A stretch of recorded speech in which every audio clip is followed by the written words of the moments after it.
Welcome in. It is Backstretch Banter on Sirius XM NASCAR Radio, Channel 90. Backstretch Banter with Roush Fenway Keselowski Racing. And, usually we do this show and we'll have the driver of the 17 every once in a while, but we'll have like Matt McCall or Graves on or, a tire changer, which we have today, or a Jackman or something like that. But after the Kansas race last week, we just thought it was really important that Chris Buescher came back on the show 2 weeks in a row. That race, before I say hi to Chris, since joining this show, I feel like I'm a part of the team in a full way. Now that I'm doing this show every week, and I am extremely loyal to the 17 and the 6.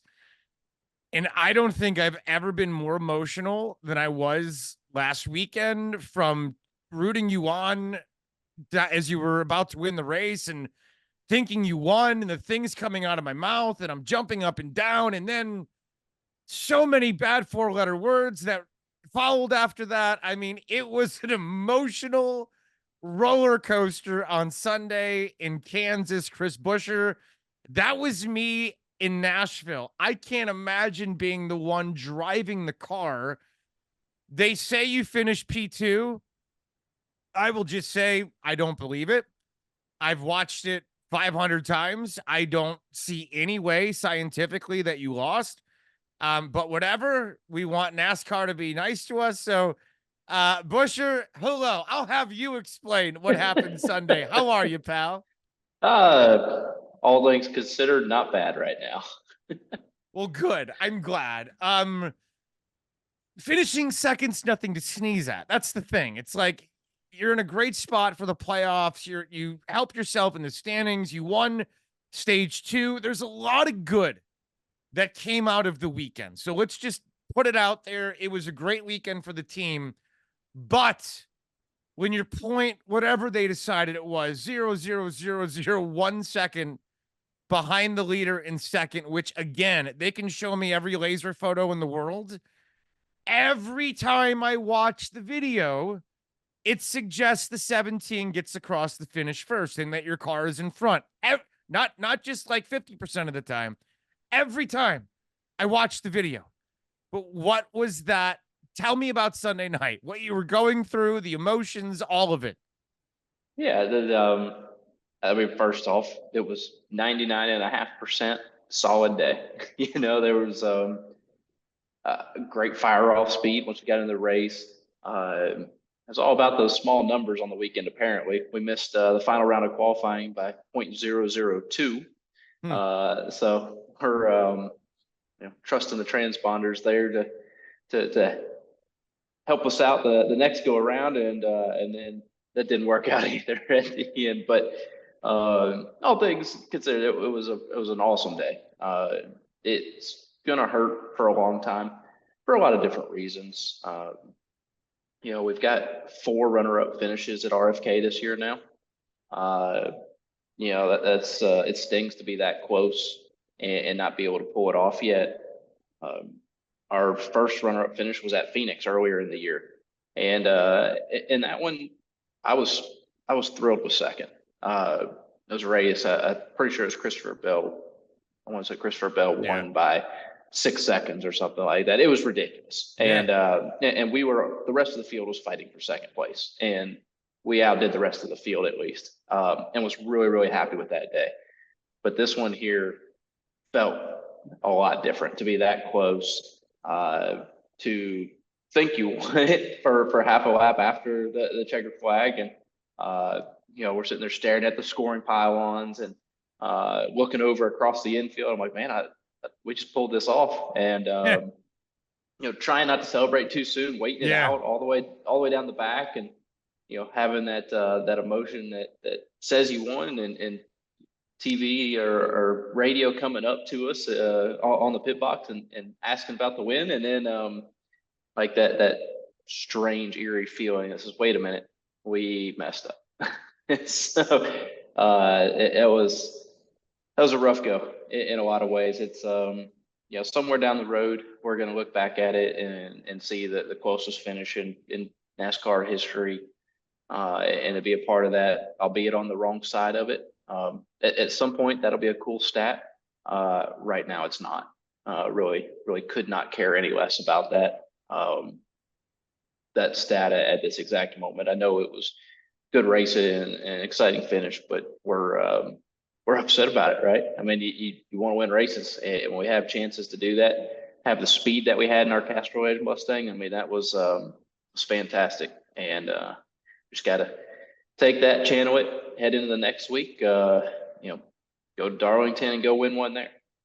Maybe 30 years from now, they'll bring you and Kyle back and you guys will, have a little ceremony for the closest finish ever. But I'm with you right now. Who gives a damn about P2, man? P1 was there.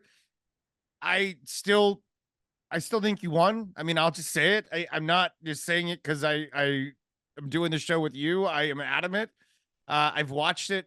I'm telling you, no less than 500 times. I've looked at the still shots. I've looked at everything there's to look at, and I'm still convinced that we didn't lose. So say what you want, but I don't know. I'm almost stopping short of just declaring you the winner and it's just saying, you know what, we're just gonna pretend that didn't happen and we won the race. But no, it's tough, and right now certainly you don't care. How long after the race did you hang around the track? Did you, I know Graves went in there and met with NASCAR. Did you go meet with it? How long until you accepted the fact that this was P2? Yeah, so we were the last ones on pit road talking to media still. So I know by the time I left pit road, all the cars were back in the garages. Everybody was gone. So that was hung out there. It was talking about a decent amount, got back to the garage, and a couple minutes later, I guess 2 or 3 minutes later, is when Scott came back in and said he had gone to the NASCAR trailer to try and understand it and figure out what it is that we're looking at. We're all learning stuff right now on how it's looked at and how it's done there at the end. And I think there's obviously that camera system that we've got that was the ultimate word. We're going off of transponders and what time and scoring says, and it's transponders down to the thousandth of a second. It's what we use for every other important measure at the racetrack every week, right? It's qualifying times are set. Like I said, we missed qualifying the next round by 0.02 of a second there.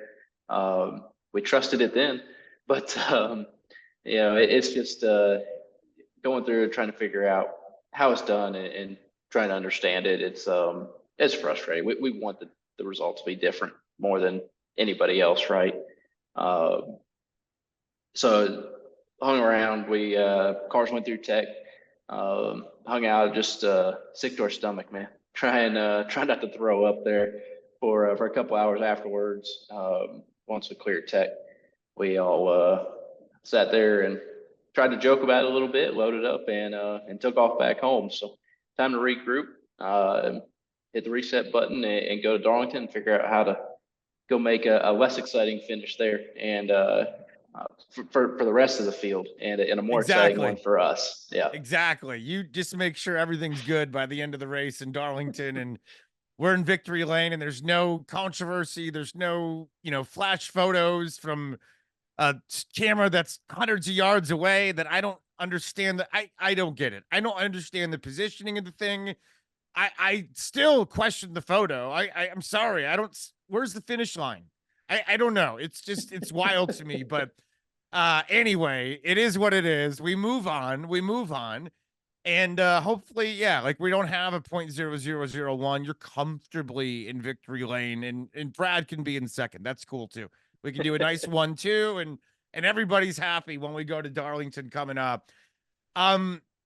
Your car was lightning quick this weekend. It was. What people forget, so I know you obviously are driving, so you can't watch the Fox broadcast when the race is on, but they do this point in the race where they, ones to watch where we're getting close to the end. And I think it was Mike Joy that said, I would have said Chris Buescher, but we just had the pit issue. So you had to come to the back, and you still almost ended up in in all intents and purposes. You were right there at the end, winning the race. But how'd you overcome that? I mean, we forget that you were sent to the back and still had a chance to win. Yeah, I'd say, well, if you think about a couple things, I really can't take a lot of credit for it. We had a really fast race car, You had a which fast race car, yeah. really helped make big moves on restarts, right? We were able to get position, be able to move forward, get around a good chunk of race cars. And then ultimately it came down to just good strategy.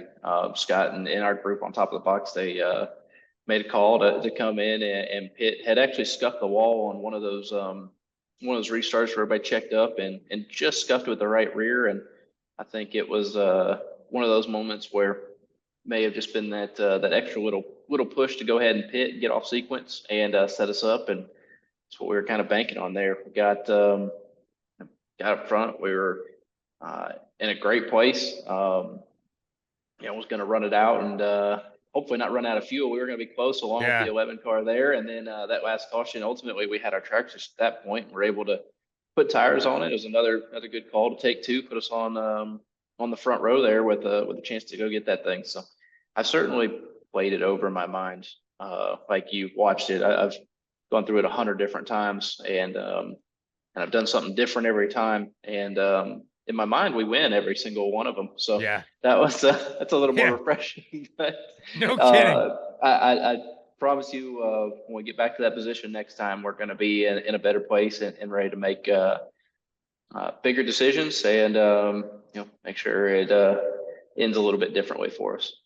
What was the conversation like either yesterday or after the race when it comes to the pit crew? Because certainly there was a mistake, but I thought those guys made up for it and then some at the end, because I mean, you were on it and you were with a chance to be successful with the 2-tire change. And I know you guys are close, so take me through that conversation with the pit guys. Yeah, it's we have a ton of potential in our group.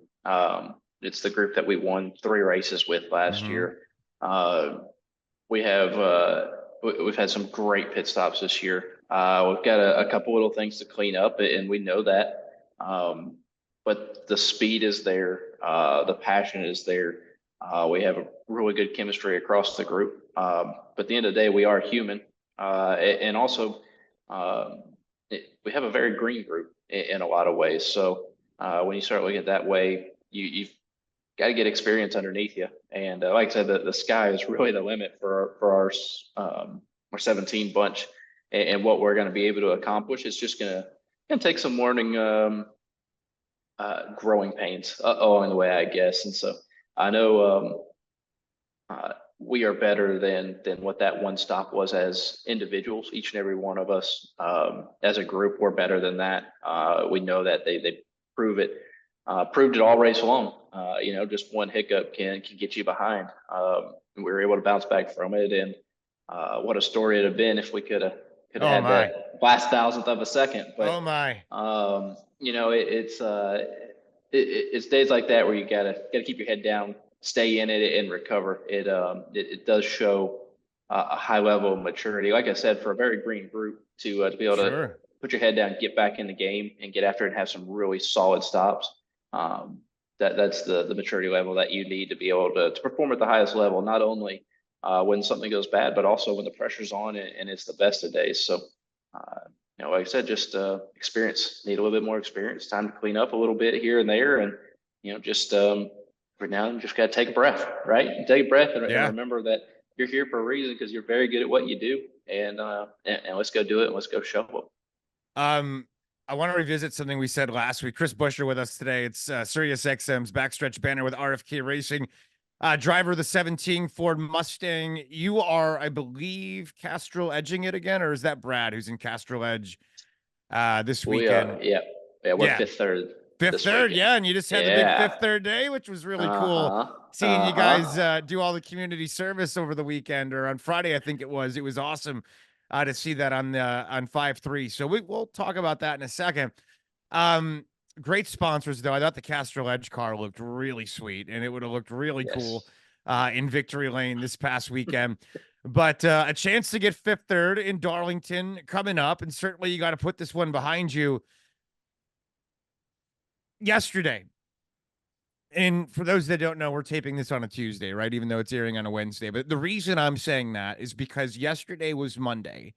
And typically that's when you get into competition meetings and you kind of recap what happened over the weekend and look ahead. Was this Monday any different than the previous? Did it feel any different considering the end of the race, or did it feel like a normal Monday? It was pretty typical. The one Okay. thing was we just had better speed across both our cars. So take away the controversy So at there was the end, right? happiness. There was, yeah. Yeah, yeah. I mean, surely there's a lot to be proud of on the day. There's still a lot to learn about, but man, we got a ton of points on the day. Mm-hmm. We got a stage win there, uh, and flat out had speed throughout the entire race. We're top five in every metric that I've looked at. Um, that's big for us, and it's plenty well documented on Ford not being able to grab a win yet this year, and for us to be that close to getting one is certainly big for the manufacturer side of things. And again, at RFK, we've had 4 runner-up finishes in, is it 12 races now? 11 or 12? That's a pretty good percentage when you look at it, but unfortunately, it's not one that means enough. If you were to say you had 4 Yeah. wins right now, it'd be massive, but it's not where we're at. So, um, but that was a big progression for us, and I think Brad and I both left out of there saying, man, if we can have cars that drive like they just did at Kansas, at Darlington, and beyond, there's no doubt in our minds that we're going to be able to go win several races throughout this summer. I don't think there's any doubt. The cars were lightning. They were awesome. Even for Brad to, qualify where he did, and he had a chance there at the end. I mean, I don't know if they think they should have went and taken 2 instead at the end instead of 4, but they were right there. I mean, you guys were packed up there before that final caution. I think you were running, both in the top 4 at that point. So, Yeah, really good race cars, really good race cars right now absolutely. as we get into the month of May. Chris Buescher is with us. I'm curious. I saw what you said leading up to the race, how if you had to wreck Brad to win a race, you would, and that he would do it. I said rough them up. I Rough said him rough up, them rough him up. up. Yeah, Yes, rough yeah. him up. That was it. Excuse me. With that said, I am curious Mhm. your honest thought on the way Kyle Larson raced you at the end of the race in the final quarter lap, eighth of a lap. He clearly was trying to wreck you. I don't think there's any question about it, and you did a miraculous job of holding on. Um, any thoughts? Any conversation with Kyle afterward? No, Any issues frustration with it? from our part, but you know, uh, the way we the last lap, we've always been able to race each other really clean, and the last lap was trying to cover them. Ultimately we tried to cover as high as I felt like I could without wrecking us, and we didn't hit each other. He didn't hit the fence, Hmm. and we come off a 4, and we got slammed into not so bad the first one, but the second one was very significant. So sure we would have liked to had a cleaner race to the line. I felt like we had a heck of a drag race coming. Um, it's just something that's probably a little bit more unique to these new cars, right? You know, uh, Obviously the Darlington finish with Ricky Craven and Kurt Busch has been played over and over, comparing to the last closest win, right? Mm-hmm. And you watch that race and those last 4 or 6 laps, um, it was a great race because that's what they were doing to each other the entire time.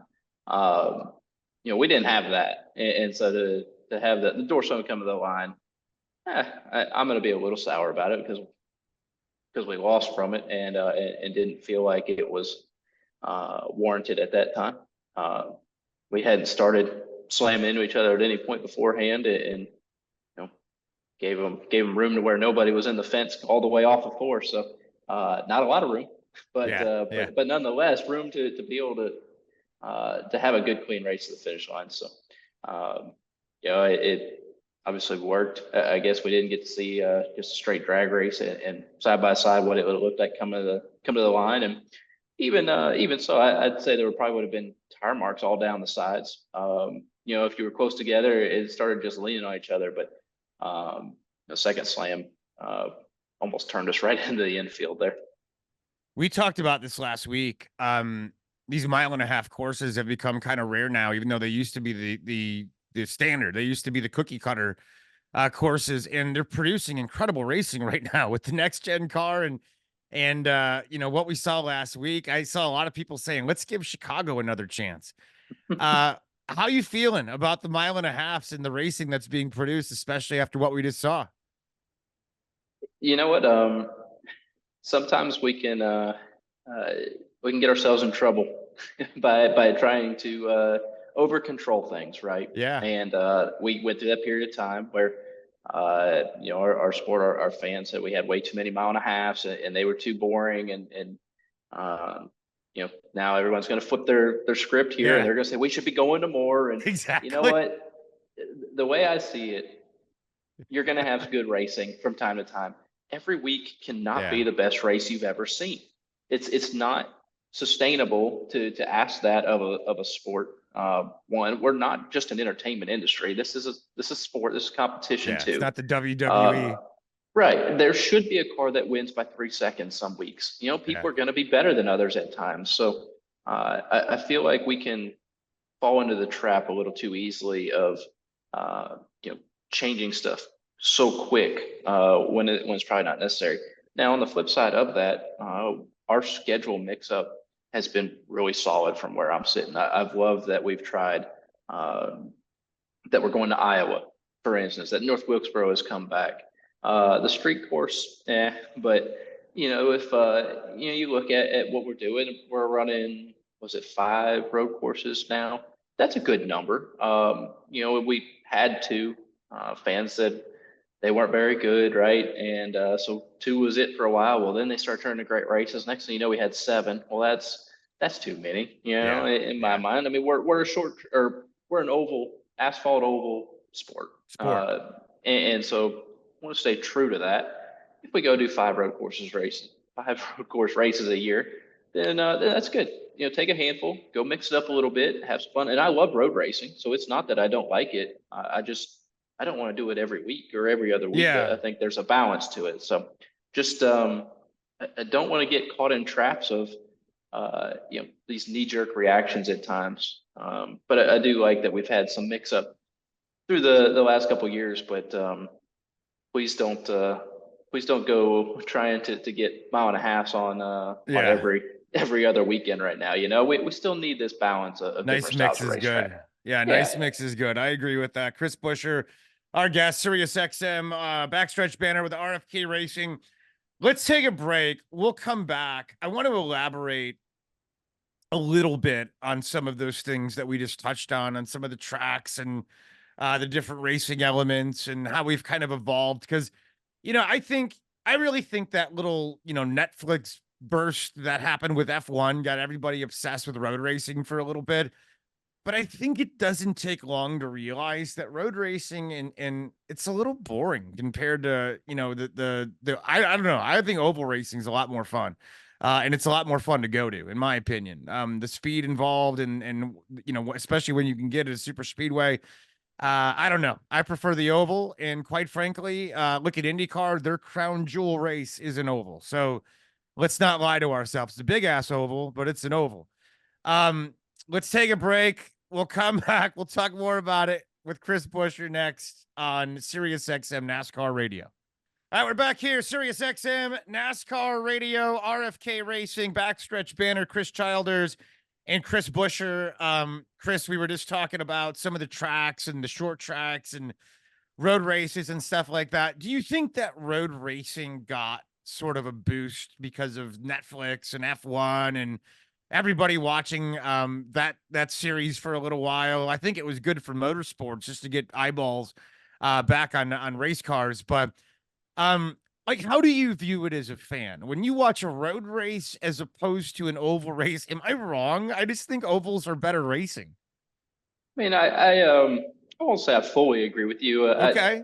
I will brush around it. I love oval racing. That Yeah, is me definitely my too. preference. But I love road racing too. I like a certain amount of it. I like watching. Honestly, F1 is.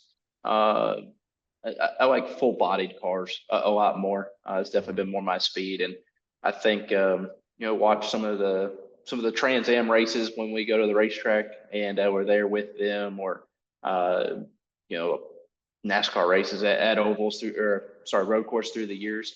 When we go to good racetracks, it's put on some great racing in my mind. So um, I may be a little biased too. But my first NASCAR win came at a road course in Mid Ohio.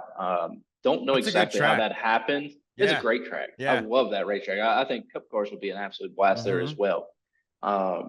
But I do enjoy them, and I do think they put on great racing. But I do have a stronger preference to an oval. I like the fact that you can see the entire racetrack as a fan. Yes. That you can be right up on top of the action all the time. I feel like there's just a different atmosphere to it. And then on the flip side, I think about Watkins Glen and the camping there, the fan interaction. That place is packed all the way around a racetrack, and you Yeah. can tell from in the car or doing the ride arounds in the back of the truck beforehand. It's really cool to have that same type of atmosphere. It's just way more spread out on a weekend. So they both have their plus and minuses, but I'm just not much of an open wheel guy, I guess. I get it. I totally understand that. And I think, a lot of open wheel guys would say the same thing about oval racing. It's just kind of where you're from, what you grew up with. Racing, I think, is racing. You have that racer blood in you or you don't. But I think it's all about where you're from. But I will say, as a fan, and I like open wheel racing, I go to races, when they're around me, IndyCar, etc., I'll go. But the oval, like you said, I almost feel like I'm in a stadium event because I can see everything. If I'm high enough, I can see everything. And so I can watch the overtakes. I was at an Indy race a couple weeks ago and I was sitting by turn two and turn three, and that's all I could see. That's it. Right. So I'm seeing these guys slow down, and then maybe I'll see an overtake once in a while, but I'm not really, if I'm being honest, enjoying the race because I'm not really seeing what the hell is going on. And there's all kinds of other stuff that's happening that I just had no idea. So I'm with you. I love the ovals, and may they long live, or they live long and prosper, I should say. Little Star Trek reference there. So Darlington, how do we feel about the track, the way that the package is set up? Fifth Third Bank, I know, got to be excited. Great sponsor on the car. How are we feeling about this weekend? Really good. Darlington is one of my favorite racetracks. It's right there behind Bristol, probably close to even with Dover. Uh, I really like that place. I love the character. I've loved it since I got to run my first race there in 2011. Uh, all that being said, it's not statistically been my best one, but last year was great. We had finished top 10 the first race, deep in the top 10, and then third there in the fall in the playoffs to get rolling. Had a great day. We were in the hunt to win it. We needed just a little bit more, but we're right there with them in those closing laps, and really just had a fantastic day, start to finish. So I feel like we can go do that again. I think we can take what we learned at Kansas, go to Darlington, and add to what we finished off with there last year. Then we got a chance to go take Fifth Third Bank to victory lane again. So it'd be a big story. Throwback weekend, I know, is always a lot of fun for the fans as well. We don't have much going in regards to that, but certainly looking forward to a really fun weekend as we head down there to, like I said, one of my top three favorite racetracks. It is going to be an awesome weekend. I love Throwback Weekend, and that is something that's going to be celebrated big time this week in Darlington. You got a cool race car. I know Brad's got something cool going on with the Supra and that whole thing. So it's going to be a lot of fun. I really think it's coming, man. I mean, I thought, and I still think we won last week, to be honest with you, but it's something beautiful is coming for you, and it might be happening this weekend. And I will be so damn excited when it happens because this team is crushing it right now. But you gotta feel good. I'm gonna leave you. I know you got to run, but I mean, we're sitting here in May. Don't you think you can win the title? I think you're going to win the championship this year. I really do. I think this team, you guys are in a hell of a position. You keep getting better every week. Yeah, we've got potential here. We've got work to do. We're under no Got a illusion chance, that it's though. yeah, You got a but we got a chance. chance. We can be in the hunt, no doubt about Believe that. my positivity, damn it. Yeah, I'm with you. I'm Yes. positive with you. We're gonna make Speak a run it into at it. life. There's no doubt about that. Yeah. Yes, speaking it into life. I'm telling you, I really love this team, and I love what I see, the attitudes, the work. When I saw everybody celebrating on Sunday, I was so happy for everybody involved. And then the heartbreak, but you know what? It's going to make the next win that much sweeter. I can promise you that. And I have a feeling it's going to come in a spectacular way. And more, maybe even more historical than .001. Like, I don't know what's going to happen. You know, maybe you're going to do like 3 flips in the air and finish first by like 5. I don't know what the hell is going to happen, but you're going to land perfectly on your 4 wheels. I don't know, but it's going to be amazing and it's going to be awesome. And we'll talk about it forever. Buescher, you rock. Fifth Third this weekend. The Fifth Third. Do you want to say anything about Fifth Third Day? Because it was pretty cool to see what you guys did before we let you go. We had a blast. May 3rd, we got to go down to that Second Harvest Food Bank in Charlotte. A lot of our team did, our crew members. Certainly turned into a little mini competition, trying to see how quickly we could bag up meals for kids in the area. So by the time it was all said and done, I think in our few hours there, we packed up just over 1,800 backpacks, and I want to say it was something like I can't remember, like 1,800 pounds of potatoes or something like that, or 18,000 pounds of potato. It was absolutely wild. It was awesome. So like I said, a bunch of Fifth Third employees and a bunch of people from RFK going down there. We had a great time, and was neat to be able to give back to our communities there through them and what we've turned into a yearly tradition now. Buescher, you're the best. Thanks, buddy. We appreciate it. Thanks for being on the show today. You got it. Have a good one. Let's talk to you next week about better stuff. Sir. Yes, sir. Let's get a dub next week. All right, let's take a break. When we come back, we're going to go inside Darlington. Russell Branham is going to join us, the managing director, business operations for the racetrack. It's next, right here on Backstretch Banter. We're back here. It is Backstretch Banter with RFK Racing, Sirius XM NASCAR Radio. A reminder, if you want to meet the guys, there is a great event coming up really soon. They've got their fan day coming up for RFK Racing. It's going to be a lot of fun. You can meet the drivers, Brad Keselowski, Chris Buescher, David Reagan. There's shop tours and food trucks. Sirius XM is going to be on site. There's a driving simulator. Friday, May 24th, 10 a.m. is when the autograph session starts. So if you want to meet Buescher and the guys, make sure you check that out coming up here at the end of the month. Let's talk to Russell Branham right now from the Darlington Racetrack. He joins us, as we said. It is Throwback Week in NASCAR. We are going to Darlington. He's the managing director of business operations for the Raceway. Mr. Russell, it's good to have you, man. How excited are you for the race this weekend, considering all the momentum that NASCAR has and the eyeballs are on it after the craziest finish maybe ever last week? Well, I can tell you this, I was glad and I was a little disappointed in the finish, because for many years when Ricky Craven beat Kurt Busch, when they were beating banging coming to Darlington years ago, we had the distinction of having the .002 second. We were tied with Talladega when Jimmy Johnson beat Clint Boyer in 11. So we had that for a long time. So we've lost that now. But I'll tell you what, for the sport, it was an incredible finish.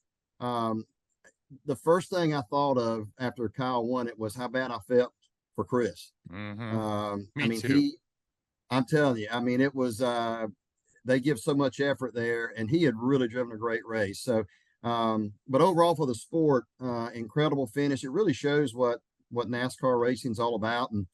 And coming here to Darlington, which is another great racetrack, old school track built in 1950. You know, we're sort of in between North Carolina and the Sand Hills, and then we've got Myrtle Beach a little over an hour and 15 minutes away. So considering sometimes you have some weather issues during the winter here with the cold, our track is a little worn, and that's what it's known for. It's known for, it's a driver's racetrack. It's a proven ground. It's where the drivers have to really drive it. the asphalt is really gritty. And so, we're anticipating the same type of racing that folks saw last week in Kansas, and even more. I hope so. Because it was a lot of fun last week in Kansas. I just think the sport has so much momentum. Do you feel it from your perspective as you prepare for this race? And I'm sure there's a lot of work that goes into it, but we're at what, Tuesday, so people aren't getting there yet, but give me an idea from ticket sales and all that. What's the buildup like for the race this weekend? Well, the great thing is that, a lot of times whenever you have a great race, you always hope for a couple things. You hope for a really good forecast, and that's what we've got here this weekend. It's going to be beautiful. We're going to have some great racing over the weekend, so can't wait for that to come. And then you also hope for a great race, the week before, because what that's going to do, it's going to help you sell tickets. Yeah. And that's what we hope and pray always that we have a good race before, and lo and behold, we got one. So we're anticipating, the phones have been ringing off the hook this morning, which is fantastic. And we anticipate that the rest of the week. But, this has been a tradition since 1950. And so whenever you talk about, are you ready? Are the townspeople ready? Is the region ready? It's been this way since 1950, when Harold Brazen built this racetrack, a visionary who said, I want to have big time stock car racing down south, sort of like what Indy had in Indianapolis, the Indy cars. That's where he got the idea to build this racetrack. And I got to know Mr. Harold back in the 80s and in the 90s. And he was a visionary. He was a builder. He said he didn't really know what he was doing. He'd come to my office and talk whenever I was here at the racetrack as the PR guy in the 90s. And we'd talk about it. We'd get in his little red pickup truck and we'd drive around. I'd ask him different questions. So if you look above this racetrack, if you get on the back straightaway and you look toward the exit of turn number 2, you'll see where that turn sort of ends before it should have. He said he ran out of room because you had the highway right next door. And so he came to a point, that circumference, and all of a sudden had to cut it. And you can actually see that when you're looking back toward turn. Really? Yeah. And so, of course, the other part of this racetrack is, again, it's shaped like an egg. His vision was to build a racetrack that was up the same size on each end. But guess what? Sherman Ramsey, who had got the property from, had been out of the country. And Mr. Ramsey, not only does he have a pond, did he have a pond and still has the pond here, but he also had a minnow pond, which was a little bit closer to where Harold was going to build a racetrack. Ramsey had been out of the country for a while and came back in and said, Harold, I know you've already, you've done your layout down in turns, 3 and 4 back then. You're not going to build it the same way on the other end because you're going to mess with my minnows. You got to cut it shorter. Oh, wow. So that's the reason that he had to cut it short. Listen, he won the opportunity to build on this land at a card game. And Sherman Ramsey, they were betting each other. So is that how it ended up in Darlington? I was wondering how it ended up in Darlington. Well, Harold was in the rock business and he didn't have any money. He was a visionary. He knew what he wanted. And so he had to get people to get behind him. He had to get investors. He had to get he didn't have the land. He thought he was going to build an Indianapolis down here. Yeah. So the property that he was given wasn't nearly as big as what Indianapolis was. So he took advantage of what he had. And again, he got that property from Sherman Ramsey and he took advantage of every inch that he had.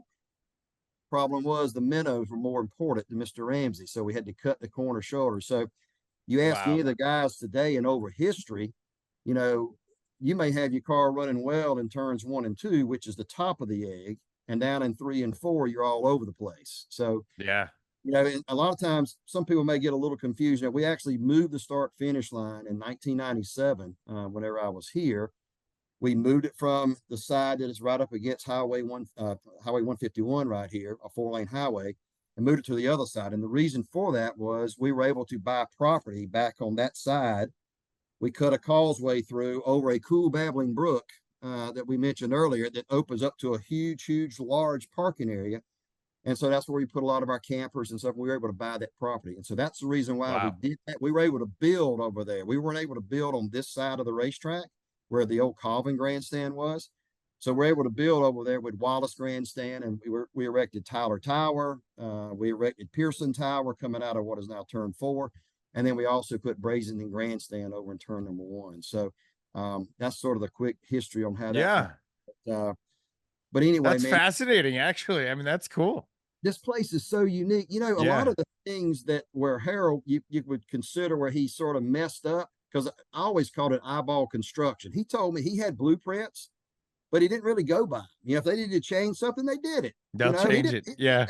Let's just change it. And so that's what they did. And so when you look at he used every ounce of the property, and if he messed up on something, guess what? It creates the entire mystique about this place today. So Yeah. that's why I've loved this place. Again, I grew up 1 mile from this racetrack. I heard about this racetrack That's wild in its own right that you're so close. I mean, it's in your DNA.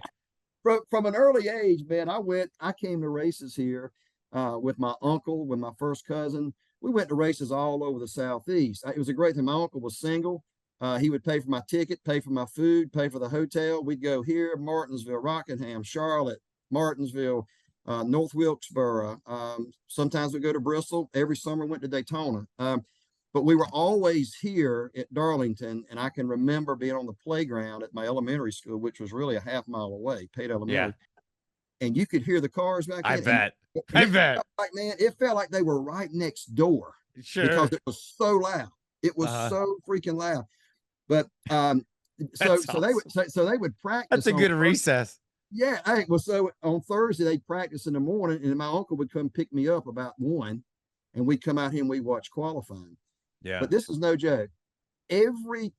For years, I would always hear a car out there that had a high pitch to it. It was one car. Yeah. And it was Junior Johnson's car that was driven by Cale Yarborough. And I asked Mr. Junior before we lost him a few years ago. I saw him in Charlotte, the Hall of Fame. And I asked him, hey man, tell me the deal about that engine, because I could hear it as a kid. You know, I'm out there, I'm 10, 12, 13 years old, I could hear it. He said, boy, I'm not going to tell you that. So I don't know exactly what. There was some secret. Yeah. Some secret to it. But whatever it was, it worked, because he was a 5-time Southern 500 winner. Darn right it worked. It worked beautifully for the boy. Russell Branham, our guest, Darlington. He's the managing director for business operations for Darlington Raceway. Let's take a break. We'll come back. Final segment coming up next. We'll talk more about your big weekend, and it's a big one coming up in South Carolina. We'll finish up the show next right here on Sirius XM NASCAR Radio Channel 90. We're back here, Sirius XM NASCAR Radio. It is Backstretch Banter with RFK Racing. We got Russell Branham as our guest, the managing director of business operations at Darlington Raceway. Darlington is the spotlight this weekend. It's where we're going in NASCAR. We're hoping, I know he's not going to say it, but on our side, we're hoping for a win for the 6 or the 17, especially after last week. But it's great to have him on. We've been learning about the history of the track and everything that goes into a race. Russell, I'm curious, what does go into the preparation for the racing? You've got so many things I got to imagine, from taking care of the teams to the fans to, having food and a fan fest. And there's so much that goes into NASCAR. Give us an idea of how many bodies are making sure this thing gets pulled off this weekend. Yeah, there'll be hundreds and hundreds of people here, and the preparation doesn't start right now. It's been going on for a long time. First of all, we got to make sure this facility looks the very best it can be. Yeah, we're a throwback racetrack, but we got to make sure this track looks good for everyone whenever they come. But we got to make sure everything's clean. The bathrooms are clean. We got to make sure we have the souvenir stands ready to go, to concession stands. We got to have parkers. We got to have security. We got to have the people who are cooking the hamburgers and hot dogs. We got to make sure that everything with the race teams, we want them to be very comfortable, almost like a home away from home. So when all the PR people come, the media center's ready to go. The drivers come, a lot of them come with their RVs. We want to make sure that area is completely ready to go. Anything that they need while they're here, whether they are a competitor, whether they're NASCAR, whether they are a race fan, whether they are a sponsor, we have to be ready. And it takes a lot of people to get this place ready. I mean, it really, really does. It's a total team effort. There's not one person, that is in charge of that. Josh Harris is our track president here, and he works hand in hand with NASCAR. We're working hand in hand with Levy, our food service folks. I mean, working hand in hand with the highway patrol, the sheriff's office, the local folks. I mean, it's a total team effort. And I like to say it's up to us, 2 times a year, 2 weekends a year, our staff, and we have a very small staff here at Darlington. Yeah. We have to be ready, and we got to be ready because this race is going to be beamed all throughout the globe, and we have to be ready for that. And it's really exciting to think about it. You put on such a major sporting event, and it's up to us to get ready. We'll be ready. It's throwback weekend, and you told me that you grew up a mile from the track, so I gotta imagine that. Now, I mean, your blood's probably checkered flag, black and white. I mean, it's amazing how much it's probably in your blood and in your system, the racing world. Seeing all these schemes this weekend, kind of going back in time, and you were telling me some of the people that you've known over the years. What does it mean to kind of walk down the grid and see, kind of a nod to yesteryear for throwback weekend for you? Well, for me personally, I just really love it because it does take me back to the late 1960s, the 70s, the 80s, all the times before I got involved in the sport. And that's what a lot of the we are so appreciative that race teams appreciate too the heritage and the history of this racetrack and the history of our sport, and they participate. Without them, it doesn't happen. So they have to get approvals from their sponsors and such. So it's a total team effort for all of us to be able to have throwback weekend. Again, it's not just us. Without the race teams doing exactly what they're doing, we wouldn't have it. But I'll say this: it's a cool thing to see the race teams give a salute to our history. It is because this race weekend, we're theming it not only as a throwback weekend, but it's grassroots racing, and that's what we're sort of celebrating. And everybody has a place in grassroots, whether you're a driver, whether you're a crewman, whether you're a crew chief, whether you're an owner, fans, radio people, media people. We all have we started somewhere. Yeah. And that's the great thing about this is when we celebrate this, we celebrate everybody. Good luck this weekend. This is one of 2 weekends where you guys are center stage. I know you're going to handle it well. You got one of the great traditions, one of the great tracks in all of racing. It was great to learn about it with you, and good luck and enjoy it. Thank you so much for coming on. Well, Roush Racing had, let's see, Mark Martin, Jeff Burton, Matt Kenseth, all won Cup races here. Can Chris win?